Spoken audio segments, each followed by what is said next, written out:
Good morning বন্ধুরা, তোমরা সবাই কেমন আছো? আশা করি ভালো আছো, আর আমিও ভালো আছি। আজকে নতুন একটা ভিডিওর সঙ্গে তোমাদের সামনে আমি চলে আসলাম।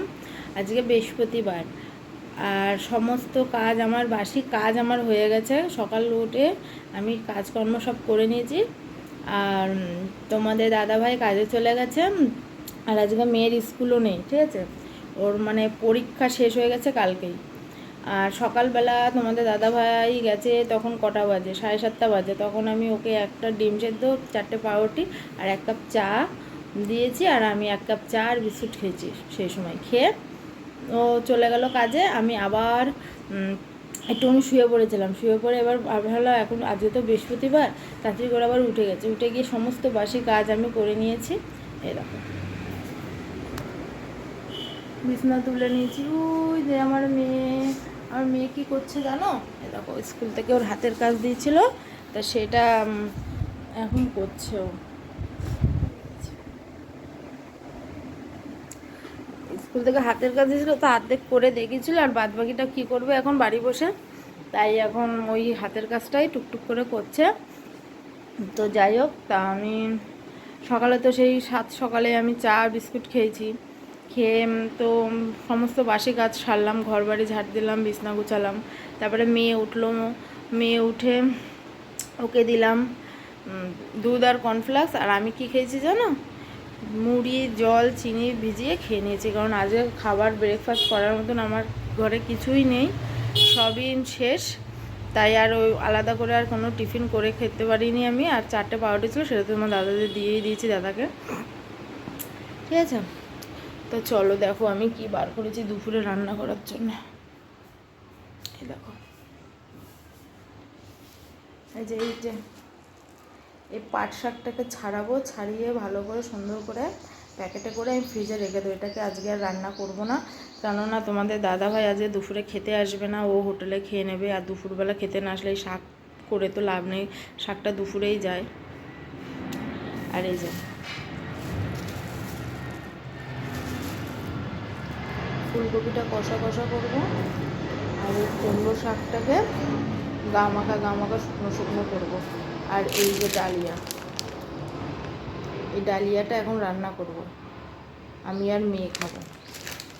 ভাত করব না আজকে, মেয়েও ভালোবাসে আমিও ভালোবাসি, তাই ভাবছি 2জন মানুষ খাবো। তাই আজকে ভাত আর করব না, ডালিয়াটাই খাবো। আর এখন যে তরকারিটা করব, কুমড়ো শাকটা আর ফুলকপিটা, ওটা দুবেলার জন্য করে রেখে দেবো, রাতেও হয়ে যাবে। রাতে গিয়ে শুধু ভাতটা করব, হয়ে যাবে, ঠিক আছে? আর ঘর বাড়ি তো মুছবই, রান্নাটা সবজিগুলো কেটে কুটে তাতে করে রান্না করে নিই। তারপরে ঘর মুছে, আজ বৃহস্পতিবার, ঘর মুছে আমার পুজো দেবো, মানে আমি পুজো দেবো। মেয়ে বললাম আজ বৃহস্পতিবার তুমিই পুজো দাও।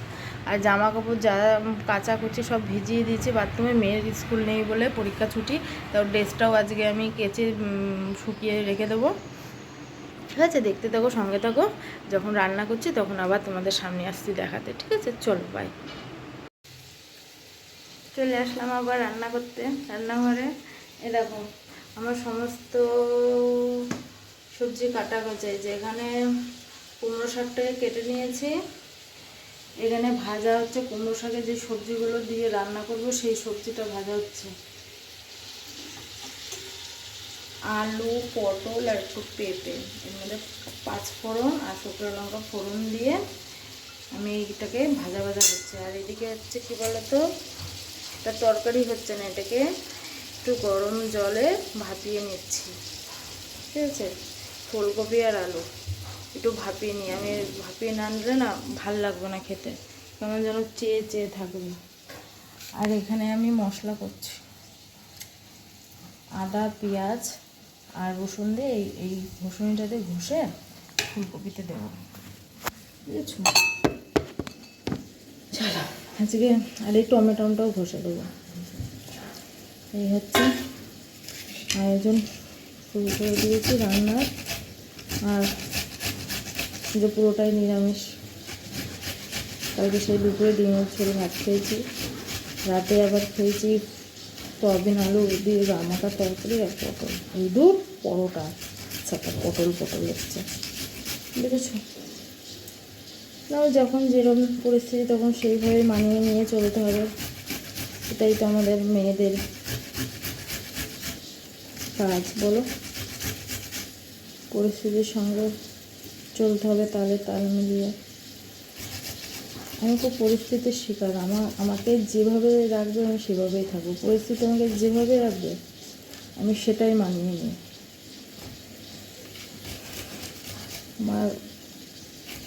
আমার কোনো অবজেকশন নেই আমার লাইফে, যেটা আমার কেন হচ্ছে না, এটা হলে আমার ভালো হতো, সবার এটা হচ্ছে, এটা আমার কেন হচ্ছে না। আমার এসবের কোনো আকাঙ্ক্ষা নেই, বুঝেছো? আমার বরকে আমি খুব ভালোবাসি, সব থেকে বড় কথা আমি আমার বরকে খুব ভালোবাসি। আর আমার বরের একার উপরেই পুরো সংসারটা চলে, ঠিক আছে? আর তার জন্য আমি ওকে বেশি চাপে রাখতে চাই না। আমাকে ও যেভাবে যেটুকু দিয়ে রাখে আমি সেটুকুতেই সন্তুষ্ট।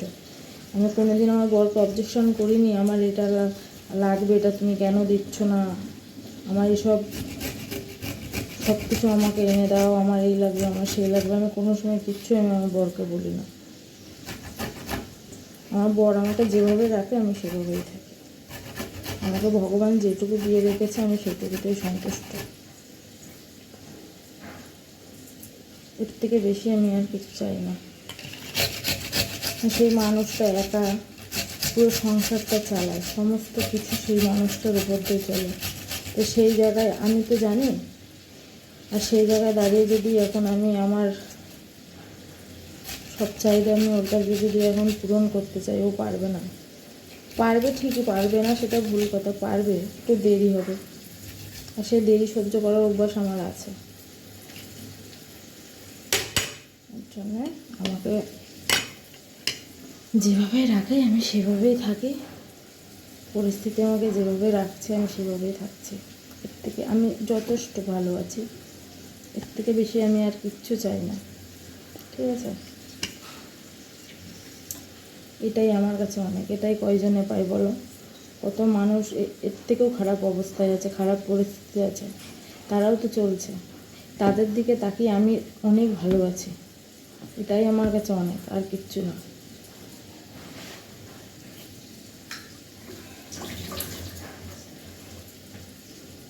আর কি বলবো বলো?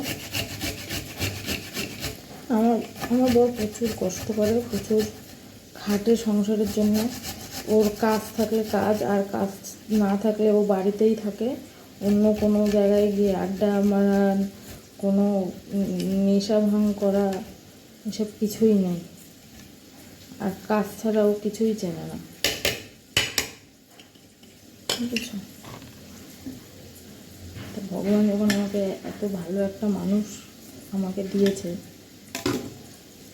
তাহলে সে আমাকে যেভাবেই রাখবে আমি সেভাবেই থাকবো। আর সে এত ভালো মানুষ যখন সে, তাহলে সেই ভালো মানুষের সঙ্গে যে থাকবে সেও ভালো থাকবে, খারাপ থাকবে না। তো আমি সেই দিক দিয়ে অনেক ভালো আছি। দেখো জানলার দিক কি হাওয়া আসছে, প্রচণ্ড হাওয়া আসছে, জানো তো? এটা একটু নুন হলুদ দিয়ে দিই, নুন হলুদ দিয়ে এটাও প্রায় হয়ে তন্দুরি সেদ্ধ করা লাগবে না বাবা, আবার ফুটাই গেছে। এটাকে তো আবার কষাবো, আবার ঝোল দেবো, দিয়ে দেবো, আবার ফুটাবো, একটু দরকার নেই। হলুদটা কি বেশি হয়ে গেছে নাকি আমি বুঝতে পারছি না। যাই হোক, চলো, অনেক বক বক করে ফেলেছি তোমাদের সঙ্গে। রান্নাটা করে নিই, রান্না ঠান্না করে। জানো এখনও পাট শাক, ওই যে দেখো, ওই যে পাট শাক এখনও আমার ছাড়া হয়নি। এই রান্নাটা দুই দিকে বসিয়ে দেবো, দিয়ে ঝোল যখন দেবো, তখন ঝোল ফুটতে ফুটতে ওইটা আমার ছাড়ানো হয়ে যাবে। এইভাবেই কাজ করতে হবে, নাহলে হবে না। তো চলো, আবার স্নান করে, রান্নাবান্না করে, স্নান করে, রান্না করে, ঘর বাড়ি মুছে, কেচে স্নান করে তোমাদের সঙ্গে আবার আসছি, ঠিক আছে? পুজো দেওয়ার সময়। চলো বাই। চলে এসেছি আমি স্নান করে, একদম ফ্রেশ হয়ে। মাথাটা ঘষেছি আজকে, জানো তো? আগের দিনকার মেথি দিয়েছিলাম গতকালকে, তাই ভাবলাম আজ মাথাটা ঘষে নিই, এইভাবে আর থাকতে পারছি না। আমার সমস্ত কাজ হয়ে গেছে, রান্নাঘরে সমস্ত কাজ হয়ে গেছে, বাসন মেজে রেখেছি, গ্যাসটা সব মুছে ঘষে রেখে দিয়েছি। রান্না করতে করতেই জামা কাপড় কেচেছি, কেচে জামা কাপড় মিলে দিলাম, দিয়ে তারপরে রান্নাঘরটাকে পরিষ্কার করলাম, করে বাসন মাজলাম। তারপরে আবার সকালে ঘর ঝাড় দিয়েছি বলে আমি আবার মোছার আগে আর একটু ঝাড় দিয়ে ঘরটাকে মুছে নিলাম, নিয়ে স্নান করলাম, স্নান করে ঠাকুরের বাসন মাজলাম, মেজে তারপরে ঠাকুরকে পুজো দিলাম। এই দেখো সব লাইট জ্বালিয়ে, এই দেখো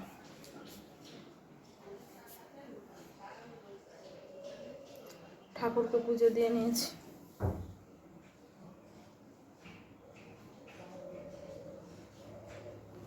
আজ বৃহস্পতিবার, দুঃখের বিষয় একটাই যে আমার গপুদের একটু লাড্ডু এনে দিতে পারিনি। এখান থেকে না অনেক দূর আমাদের দোকান, যেতে অনেক সময় লাগে। এখন বাড়িতে তোমাদের দাদা নেই, এখন কে নিয়ে আসবে বলো? সেজন্য আমিও আজ রান্নার মধ্যে ছিলাম বলে আমারও আনা হয়নি। আর কালকে রাতে ফুল কিনে নিয়ে এসছে তোমাদের দাদা, কিন্তু লাড্ডু বা কোনো মিষ্টি আনিনি, ওর হয়তো মনে নেই বা কোনো কিছু হবে, যাই হোক। তা কী হয়েছে, কালকে আবার আমি লাড্ডু কিনে এনে আমাদের গপুকে লাড্ডু দেবো, ঠিক আছে? চলো, এই দেখো রান্না করেছি।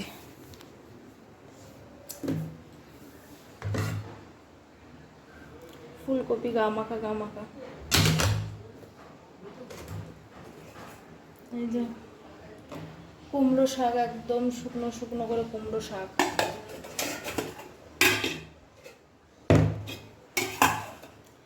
এই যে আমাদের ডালিয়া মা আর মেয়ের, এর মধ্যে কোনো কিছু একটুখানি জিরে ফোড়ন দিয়ে ডালিয়াটাকে করেছে নুন আর একটু হলুদ দিয়ে।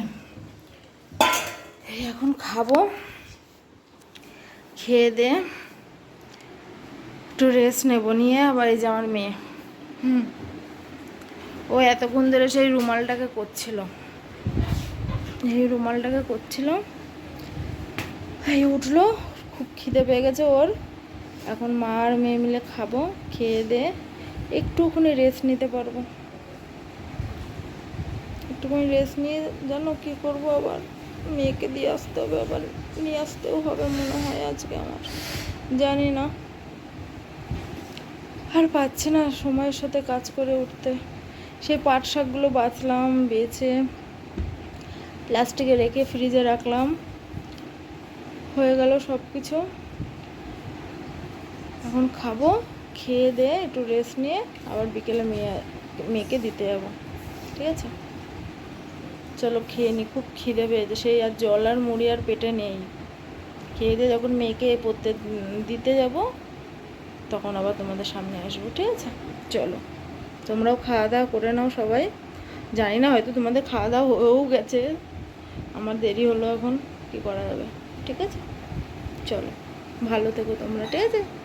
আমি আবার রেডি হয়ে মেয়েকে যখন পড়তে দিতে যাবো তখন তোমাদের সামনে আসবো আবার। এখন টাটা। ভাত খেতে বসেছি, শান্তি নেই জানো তো, ভাত খেতে বসেও অশান্তি। সারাদিন পরে একটু খেতে বসলাম, কি জোরে হাওয়া, কি জোরে মেঘ ডাকাডাকি, কি জোরে হাওয়া, কি জোরে মেঘ ডাকাডাকি। কি করব এখন? কোনো রকম খেলাম, খেয়ে দিয়ে গেলাম জামা কাপড় তুলতে। আজ সব কেচে বাইরে মিলে দিয়েছি, রোজই বাইরে মিলি, সেরকম আজকেও মিলে দিয়েছি। এবার সে তো বৃষ্টি টুকটুক করে পড়ছে, বড় বড় ফোঁটা, আর বিশাল জোর হাওয়া দিচ্ছে। তারপরে কোনো রকম খেলাম, খেয়ে দিয়ে জামা কাপড়গুলো আনলাম, এনে এই দেখো চেয়ারে রেখে দিয়েছি। তারপরে তো ওয়েদারটা খুব ভালোও লাগছে, বলবো না খারাপ, এতদিন গরম গরম করেছি, আজকে ওয়েদারটা খুব সুন্দর লাগছে। বলো তো আমার মেয়েকে কার মতন দেখতে, আমার মতো না আমার বাবা, সরি, ওর বাবার মতন দেখতে? ঠিক আছে, তোমরা কমেন্ট করে বলো। তারপরে খেয়ে দিয়ে জামা কাপড় নিয়ে আসলাম, নিয়ে এসে বর ফোন করেছে, বর বলছে এখানে তো খুব জোর বৃষ্টি পড়ছে। আমি যে তোমার ওখানে খুব জোর, আমার এখানে তো এখনও বৃষ্টি এখনও সেইভাবে শুরু হয়নি, 2-1 ফোঁটা করে পড়ছে, আর খুব জোরে জোরে হাওয়া দিচ্ছে। তাও বলছে আমাদের এখানে শুরু হয়ে গেছে, বলে রেখে দিল। তারপরে জামা কাপড় নিয়ে আসলাম, নিয়ে এসে আমি একটু সাজুগুজু করলাম, বৃহস্পতিবার একটু সিঁদুর মিঁদুর দিই, রোজই তো সিঁদুর পরি, একটু এটা বড় করে একটা সিঁদুরের টিপ পরে নিলাম। জানি না কিরম লাগছে, পুরো পেতনি পেতনি লাগছে, কিন্তু বৃহস্পতিবার বলে একটু মনে হচ্ছে সিঁদুর ছোঁয়া দিই। ঠিক আছে, এই হচ্ছে কথা আমার। ভেবেছিলাম মেয়েকে পড়তে দেওয়ার সময় যখন বেরোবো তখন তোমাদের সামনে আসবো, কিন্তু আর পারলাম না, তোমাদের সামনে আমি আবার চলে এসলাম। ঠিক আছে, এই যে নাকে সিঁদুর পড়েছে, তোমরা হয়তো ভাবছো আমি ইচ্ছা করে দিয়ে রেখেছি, কিন্তু না, আমি এখানে পড়েছি হাত দিয়ে, সেই টোপাটা এখানে এসে পড়েছে, সিঁদুর একটু টুকরো, ছোটো গুঁড়ো, গুঁড়ো কেন বলছি। ঠিক আছে, তো চলো, ওয়েদারটা খুব ভালো লাগছে, একটুখানি রেস্ট নিয়ে নিই। যদি 4:30-5টার সময় যদি খুব বৃষ্টি নেমে যায় তাহলে আর মেয়েকে নিয়ে যেতে পারবো না, একটা ছাতা তোমাদের 2জন হবেও না। দেখছি কি করা যায়। বৃষ্টি হলে যেতে পারবো না, ঘুমাবো জম্পাসভাবে। আর যদি বৃষ্টি না হয় তাহলে হাঁটতে হাঁটতে যাবো দিতে, হাঁটতে হাঁটতে বাড়ি আসবো আমি। ঠিক আছে, ততক্ষণের জন্য এই পর্যন্ত, দেখতে থাকো। বাই বাই, মানে বাই, আবার আসবো আমি। ঠিক আছে, অনেকক্ষণ পর তোমাদের কাছে চলে আসলাম, সেই দুপুরবেলা খাওয়া দাওয়া পরে এসেছিলাম। আরে এখন বলেছিলাম সন্ধ্যেবেলায় আসবো, কিন্তু সন্ধ্যেবেলা হয়নি, আমি ঘুমিয়ে পড়েছি, উঠেছি অনেক রাত করে, তখন কটা বাজে, 8:30 মতন বেজে গেছে। সেজন্য আমি আর করিনি, ভিডিওটা করিনি। ভাবলাম একবারে বর আসুক, বরকে সাথে নিয়ে ভিডিওটা করবো। ঠিক আছে, এই দেখো এখন বাজে জানো কটা, 10:25। প্রচণ্ড পরিমাণে ঝড় উঠেছে, এত ঝড় উঠেছে, সারা ঘর বাড়ি নোংরা ভরে গেছে। আর এই জানলা যে নেটটা পুরো মানে খুলে হাওয়া এইভাবে উঠছে, তাই তোমাদের দাদা ওই সুতো দিয়ে নেটের সঙ্গে ওই গ্রিলটাকে বেঁধে দিচ্ছে, গ্রিলের সঙ্গে নেটটাকে বেঁধে দিচ্ছে। তা এখন খাবো, একটু পরেই খাবো। মাঝে কারেন্ট চলে গেছিলো, তা আবার কারেন্ট আসলো, তা এইগুলো আমি প্রথমে নেটটাকে গুটিয়ে দিয়েছিলাম, তা বলছে না এবার গুটিয়ে রেখে ভালো লাগবে না, মশা টশা ঢুকবে, পোকামাকড় ঢুকবে, তা নেটটাকে তো এখন বেঁধে দিচ্ছে। এই যে আমার মেয়ে, দেখো কত সুন্দর বেঁধেছি, এই যে বেঁধেছে, আর উড়বেও না, কিচ্ছু হবে না, সুন্দর। মানে এত ঝড় উঠেছে, এত ঝড়, কোনো বৃষ্টির বেলায় নেই, শুধু নোংরা, বাইরে নোংরা, ঘরে ঢুকছে, আর কোনো কাজ নেই। ঠিক আছে, আর সন্ধ্যাবেলায় তো, সন্ধ্যাবেলা তো নাই, তখন কটা বাজে, 9:30 বাজে। তুমি কটায় এসছো? 9টার সময় এসছে। তা 9টার সময় এসে তোমার দাদা হাত মুখ ধুলো দিয়ে চপ নিয়ে এসেছিলো, চপ আমার আর ওর জন্য আলুর চপ নিয়ে এসেছিলো, তাই আলুর চপটা খেলাম, মুড়ি টুড়ি দিয়ে খাইনি, এমনি ডাইরেক্ট নিয়ে খেয়ে নিলাম। আর মেয়ের জন্য বাবুজি কেক এনেছে, ওই বাবুজি কেকটা ও খেলো, খেয়ে এখন একটু পরে খাবো, ডিনার করব, রাতে খাবার খাবো। নেটগুলো বেঁধে নিক, ঘর বাড়ির খুব খারাপ অবস্থা জানো তো, কালকে আমার কপালে অনেক কষ্ট আছে এই ঘর পোষা করতে গিয়ে। তো চলো, আজকের মতন ভিডিওটা এই পর্যন্ত, আবার কালকে তোমাদের সঙ্গে নতুন একটা ভিডিওর সঙ্গে দেখা হবে। ততক্ষণ তোমরা সুস্থ থেকো, ভালো থেকো, আর আমাকে অনেক অনেক অনেক ভালোবাসা দিও।